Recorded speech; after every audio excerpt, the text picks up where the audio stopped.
I kidnapped Jasper. Wouldn't think.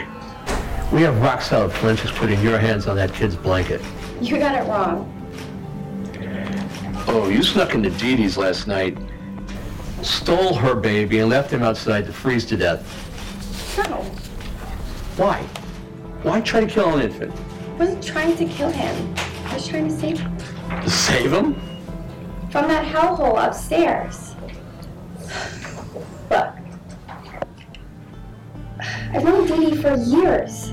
She's level-headed, she's smart. She'd be a great mom if it wasn't for that douchebag. Ken Cummings. When he's not nailing the nanny, he's banging some other girl. I swear, he uses her house like a freaking bachelor pad. And then when she's in town... Ken's manipulating the hell out of her. Like a puppet on a string. And Jasper just gets lost in insanity. Just because Dee Dee's in love with a jerk doesn't mean she's neglecting the baby.